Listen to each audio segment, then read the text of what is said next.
अस्सलाम वालेकुम नाज़रीन, सिंध टेलीविजन न्यूज़ जे पारां मां आहियां जो मेज़बान फयाज़ नाइच। हिन वक्त असां मौजूद आहियूं अमरीकी रियासत कैलिफोर्निया जे शहर सांता मोनिका में, जिते सांता मोनिका शहर जो सिटी मैनेजर रिकोल साहब असां गॾु अचूं था, उनसां गुफ़्तगू कयूं त अमरीका जे अंदरि ख़ासि तरह ते आम तरह ते ऐं ख़ासि तरह सांता मोनिका जे अंदरि जेको लोकल गवर्नमेंट सिस्टम आहे उहो कीअं थो ऑपरेट करे। Welcome mister Cole for my show and for your time. I am really grateful to you. First of all I want to know what is the role of a city manager? Traditionally, the role of a city manager is a classic civil servant, an administrator over the services that the local government provides. But like many things in America, that's evolving. And so more and more, the city manager is the chief executive officer. So part of my role is also to be strategic and to lead innovation and to be focused less on the services we provide than the benefits we are giving to the community. So what we call outcomes. It's not just having a police department, but lowering crime and making people feel safer. It's not just having a library, but actually promoting lifelong learning for our young people and our adults.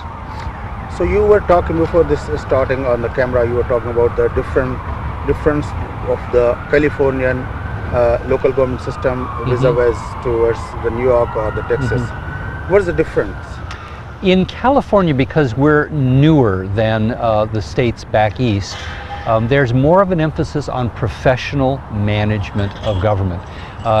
When democracy began in America, elected officials were also the administrators.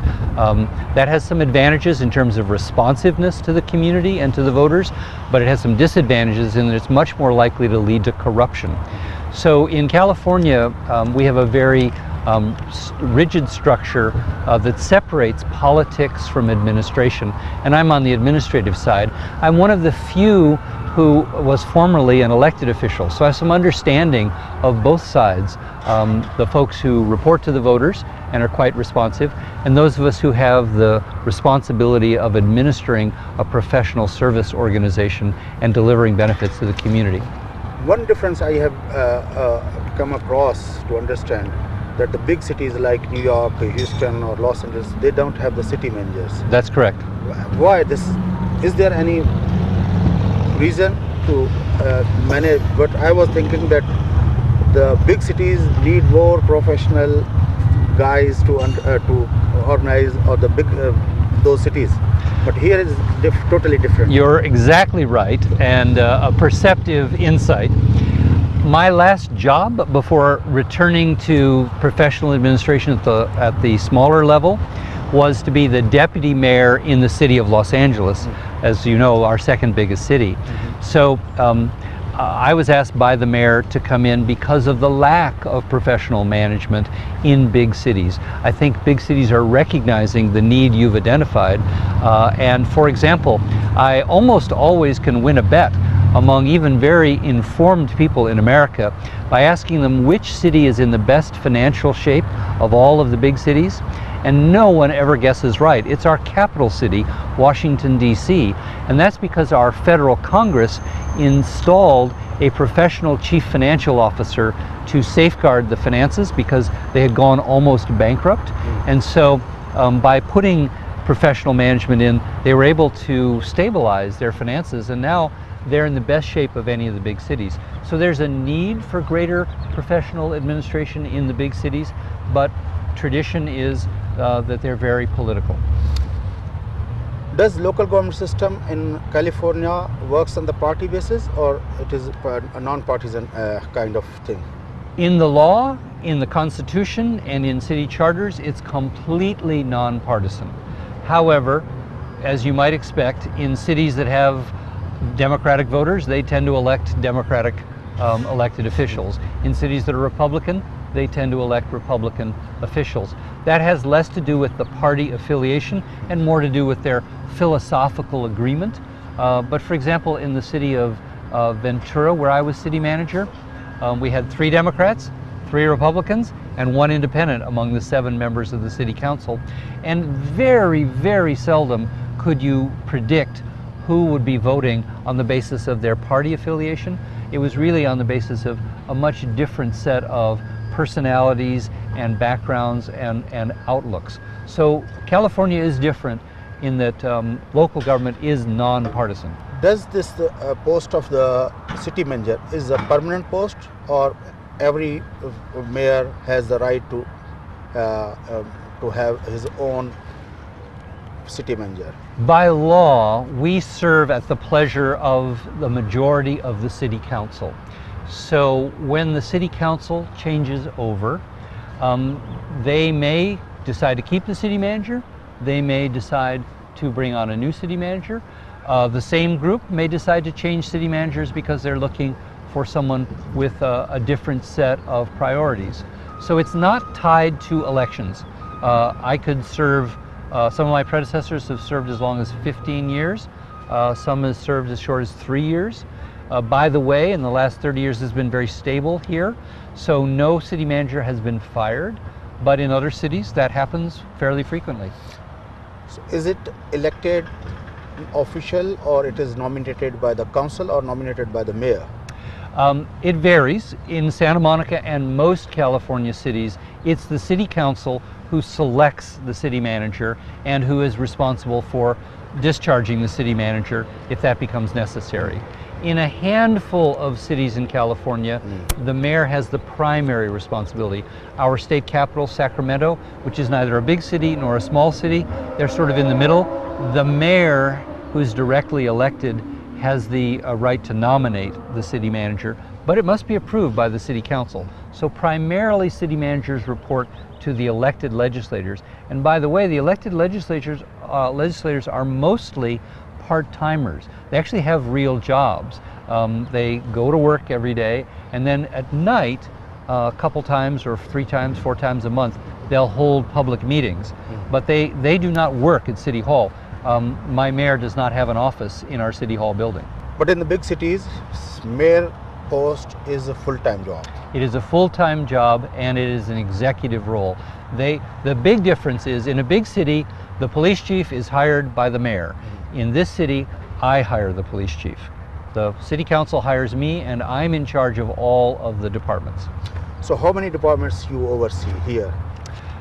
Santa Monica is organized. We have 11 departments. So we have a library department, a fire department, a police department, what we call community and cultural services, which would be recreation, arts, our parks, all of that.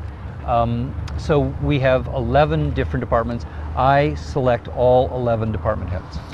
Education, health, those departments work under you, the city government, or they work under the state and the federal government? Healthcare is handled by a level of government here in California we call counties, which oversee a collection of cities. And then education is handled by each separate district. So for example, here, 2 cities share the same school district, rather than having one school district in each city. So it varies in California, but education is always separate from cities, and cities are always separate from health and welfare. Where they report, with the 2 district educational board, they report to the state government, or they report to the federal government? Where from they get the funds? They report to the voters, and they get their funds primarily from the state, but it's based upon a formula that's based upon how many students they have. How much staff is working under your 11 departments? So we're a city of just under 100,000 people, so that would be a medium-sized city in California, but we have a larger government than the typical city in California. That's because we're very financially well-resourced. Democrats want a larger government. Yes, we have 2,300 staff members. That's probably about twice what a normal government would have for a city of our size, because we provide a much larger range of services. We have an airport, we have a publicly owned pier, we actually have a cemetery, and we do all of the things that many cities contract out. For example, our garbage collection is done by the city.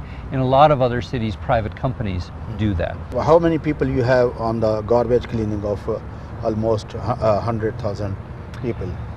We have about 50 folks who are drivers who operate our garbage trucks. Then we have, of course, a small administrative staff. Then, of course, we have to have folks who repair the trucks and keep them and clean them and keep them in good order. So there's around 80 folks all told, because here the responsibilities go beyond collecting the garbage. We are able to either recycle or compost about 80% of the waste.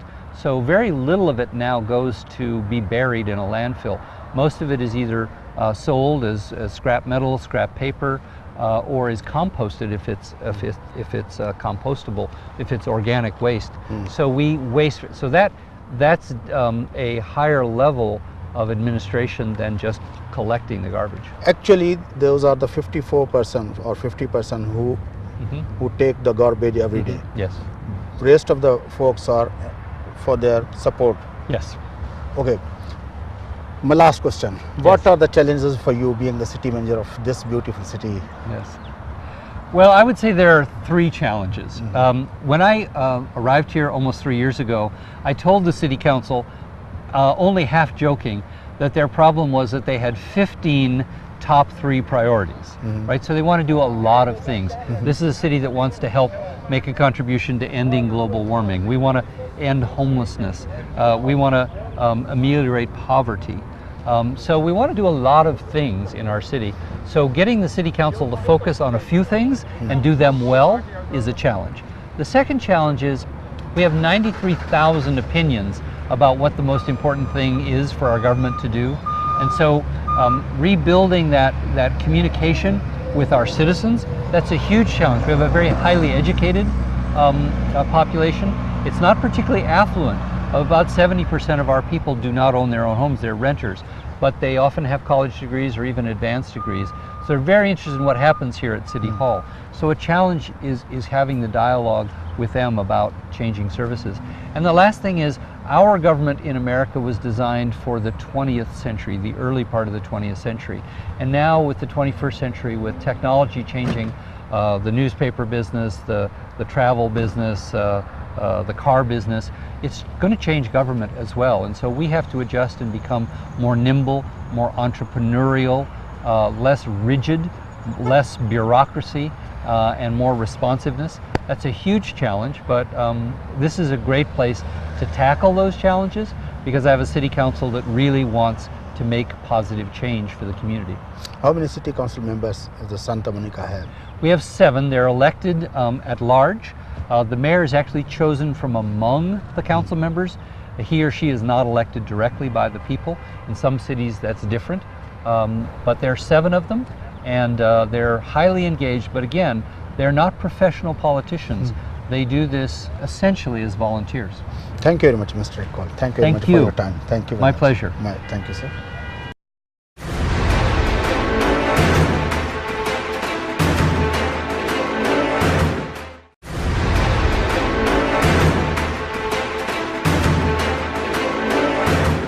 इन वक्त असां मौजूद आहियूं अमरीकी रियासत California जे शहर Santa Monica में, जिते जो मेयर टेड विंटर साहब असां सां गॾु अचो था उन सां गुफ़्तगू कयूं. Welcome, Mr. Ted Winter, in my show, and thank you very much for your giving me time for this discussion. Actually, I wanted to know about the functions of the city government here in Santa Monica. Well, we have multiple functions. Obviously, we're responsible for public safety, so we have a police and fire department. We make decisions governing land use. I mean, what sort of buildings you can build, what type of uses they are, what kind of square footage they can be, what height they can go to, etc. We're very involved with our school district and helping to fund some of the kindergarten through 12th grade learning experience in our public schools. We are very involved in environmental issues. So it pretty much runs the gamut of everything that our citizens care about that local government can serve their basic needs. Libraries, picking up the trash, those sort of things, making sure the streets work. Most of the time, the mayors are elected by the common people. Yes. Does it works here or it is different? No, here in Santa Monica we have 7 city council member seats elected at large. So the entire Santa Monica population votes for those 7 city council members. In presidential election years, 4 of those seats are voted on, and then in gubernatorial election years, the other 3 are voted on. And then every 2 years after those elections, the city council then elects the mayor for the next 2 years. So I was re-elected as a city council member in 2016, and then after that, I was elected mayor for the next 2 years. And what is the role of a city council? The role of the city council is basically the policy making body for the city government. We are responsible for just 3 staff people. We can hire and fire the city manager, the city attorney, and the city clerk, and then all the other over 2,000 employees in the city report to those 3 department heads. We set policy. We are the ones who say, these are the laws we want to enact, these are the land use standards we want to have in place, these are the environmental policies we want you to pursue, and we give that direction to our 3 employees.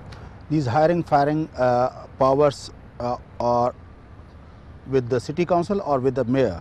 They're with the city council.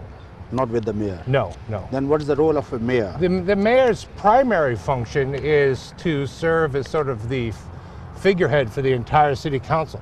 For instance, to do interviews like this, to go to ribbon cuttings for new event, openings of new businesses, to go give speeches to the Chamber of Commerce, to go to conferences, to interact with other elected officials around the region. We just had a meeting of all 88 mayors of the 88 cities in Los Angeles County last week, so I attended that. And then the other primary function is to run the meetings. When we have 7 people up on the dais, someone has to chair the meetings, help set the agendas, say this is what we're going to deal with the upcoming Tuesday for our meeting. So it's running the meetings. It is a city of more than 90,000 people. Correct. 90,000 people. What is the budget of this city? We do a 2-year budget cycle. So over 2 years, our expenditures are just about $1.1 billion. Where from you get this money? Where do we get this from? Yeah. Unfortunately, it doesn't fall from the sky. That would be Okay. nice. So we have a diverse economy here with a lot of different tax bases. So we get property taxes. People pay property taxes to the County of Los Angeles, and for every dollar they pay in property taxes to the County of Los Angeles, we get back about 16, 17 cents on that dollar. Okay. We have substantial revenue from a bed tax on hotel rooms. Anytime you stay in a hotel in Santa Monica, there's a 14% charge on the cost of that hotel room daily, and we get a lot of money from that because we have a lot of tourists that come That here. whole comes to you? Yes, that all 14%. comes. 14% bed tax comes directly to the city. We have sales tax. We get a percentage of sales tax.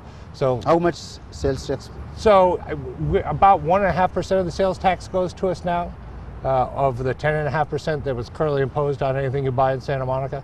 And then we have utility users tax. You pay a tax on your electric bill, your gas bill, your water bill, et cetera, that comes to the city. And then we have business license fees. Every business that's here has to pay an annual fee based on their gross receipts. So we have a bunch of different sources of revenue. Does the federal government and the state government pay funds to the city of Monica? Yeah, we first of all have sort of recurring annual grants that we get from the federal government and the state, and then there's a lot of one-time grants for specific projects. You know, you can go to the state and say, we want to do a project to clean the water that goes into the Santa Monica Bay, for instance, and they might assist with a grant for that, or the county metro, their transportation division might give us a grant for pedestrian improvements, or they actually gave us a grant for those bike share system you have over there. So there's other monies that come in through the federal government, the state government, and the county government. You as a mayor, what are your priorities for the city of Santa Monica? Well, the city council a couple of years ago adopted what it felt was 5 strategic priorities are for the city, and those would be addressing homelessness, which has become a real crisis in LA County, keeping a diverse and inclusive community in the face of gentrification pressures, making sure that everybody in our city has the opportunity to learn and thrive, dealing with the Santa Monica airport and trying to close that down and turn that into a park, and mobility, trying to deal with giving people the option to get around our city without getting in heavily congested streets in their own private automobiles. My personal priority, I think right now, given that it's become such a horrible situation to see people living on the streets here, I think my number one priority is to put a lot of emphasis on trying to house some of our homeless people, get them the mental health services, the substance abuse services they need, and get them off the streets. What are the strategies you have planned to achieve those goals? Well, we invested some extra funds last fall when we had a little bit of a budget surplus into hiring additional outreach people via the County of Los Angeles to go out into our parks and other public spaces and engage homeless individuals and try to connect them with the services that will get them into housing and off the streets. we're just making it very clear to the city manager who runs the city that this is a really important task for us. And he interacts with the Human Services Division, the police department, etc. We've hired a new senior advisor on homelessness to help coordinate with all the other agencies around the county and the state, so that, you know, we're not doing one thing where somebody else is doing something else. We're trying to work together on those things. So that's how we go about making that a priority. Thank you very much, Mr. You're welcome, and thank you for visiting us. Thank you very much. All right. So nice of you. Bye.